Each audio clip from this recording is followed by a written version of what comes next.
How's it going, everybody? Mark here from Old Dude New Tricks. I just am working on my new race bike build here, which is a 24 350 EXC, which I know is a little strange for a race bike. I've been running a 350 exc-f for the last 4 seasons here and been doing pretty good on it, but it was actually pretty funny. I was riding this 2020 350 EXC that I kind of built out as the ultimate dual sport bike, and actually found out that I was faster on that bike with less energy burned. So yeah, give it a shot on building the next race bike from the dual sport. But anyways, I found the craziest thing on this, craziest defect I've ever seen on a basically brand new KTM. This one's got about 8 hours on it, or 10 hours or something like that. I've never seen anything like this before. It's freaking wild. And I was like, oh no, did I get the last hour of Friday build bike? It was when the guys are already drinking, but luckily it's just one part. So let me show you what I found. So if you take a look here, I was spinning this wheel and I moved the chain over so you can see here. I was spinning the wheel and I was like, you can hear the brake disc rubbing, and you can also see the caliper moving left and right? And so I was like, oh, I'm certain that the previous owner who put a couple hours on this thing bent the brake disc. But I took the rear wheel off and took off the sprocket and the brake disc, and neither of them were bent. They were perfectly flat. So then I was like, are the mounting holes wrong? But I did a little more digging, and I'll pull this wheel off in a second and show you, but I'm gonna spin this thing, and then I'm gonna point right there, right where my finger is. And it's kind of hard to see, but just watch the edge, right where the seal edge is, right there. And you'll see that this whole hub is actually milled off center on just one side, which makes it do this as it spins, which is insane. Such a crazy manufacturing flaw. I was bummed because I already installed the mooses and the new tires and rim locks and all that stuff and got this thing on there, and then figured out, I just decided to give it a little spin when it was on there, and I was like, that's weird. It's making a lot of noise and making the caliper move left and right. And I was like, oh, shnikes. Something's bad here. So anyways, let's pull the wheel off. I don't even need calipers for this. I can use literally a regular millimeter tape here. So let me show you.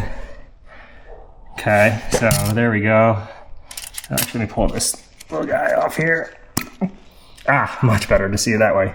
So you can see on this side of the seal, there's basically about 4 mil of material, and then on this side of the seal, it's well over, it's just about 7. So yeah, we are literally have 3 millimeters off center, which doesn't sound like much, but it's enough with the lever that is created to the edge of the sprocket and brake disc to really make that caliper move, which I don't know if you guys have ever had a brake disc bend.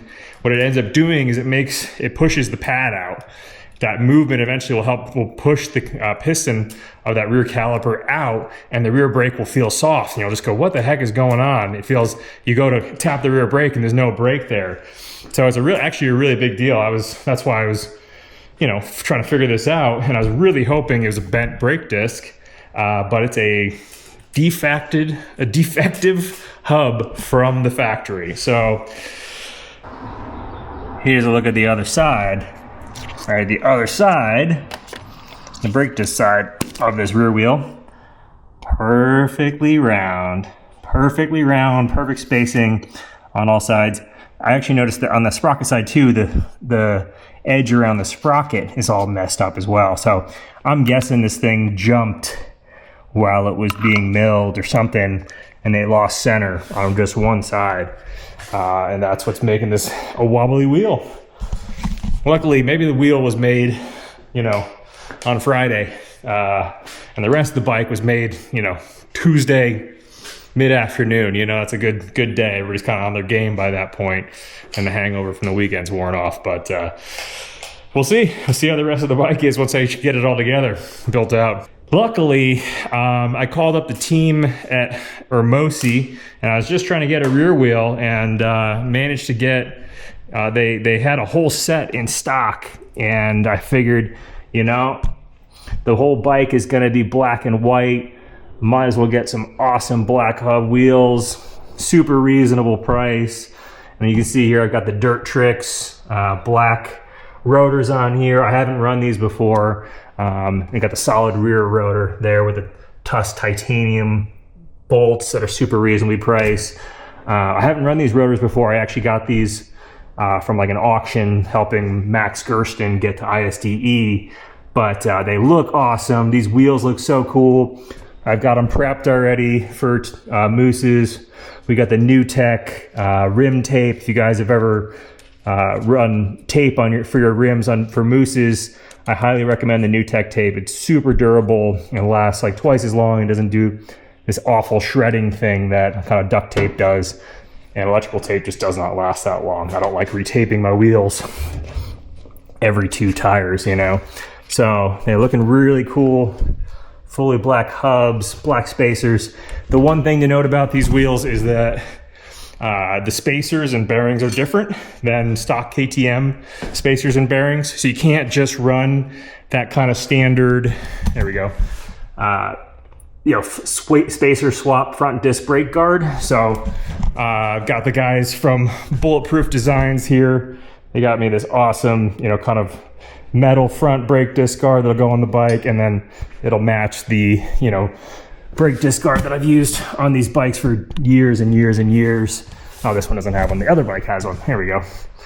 For years and years and years, these things are so tough. And, you know, like I said, if you bend a brake rotor on the trail, it's actually a big deal, you know, because so much of your control of the bike comes from those brakes and keeping the bike settled, and you really want to have them there at all times. So yeah, all right.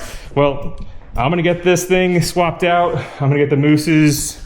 Actually, I'm running moose balls, the lunar moose balls in this rear tire. Really excited to give those a try because I actually hate moose lube. Yeah, I know it's like, I'm probably one of the only guys out there that hates lube, but I really hate all the goo. I hate replacing it, and I'm burning through a rear moose these days right around like 25 hours of ride time, maybe even less.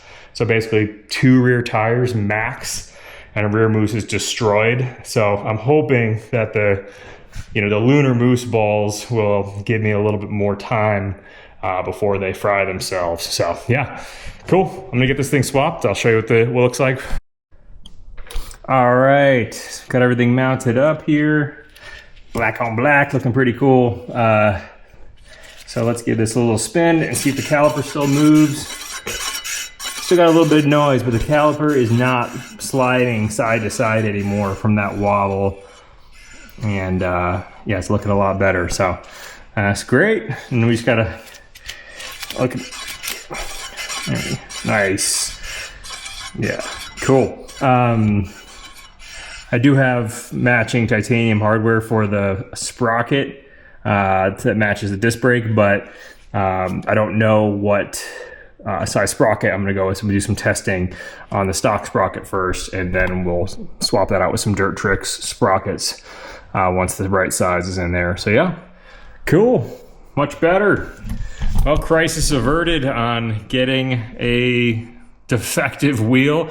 I hope I don't find anything else on this bike, but no matter what, it's going to be the race bike, so we're going to send it. All right, that's it for this episode of Old Dudes New Tricks. If you want to keep watching the build of this bike, and then you know, a lot of other stuff around kind of trying to get pushed up to pro racing, because right now I won the A30 Arizona Enduro Series last year, and I'm in first place again in A30, but my goal is to get pushed into pro for this year.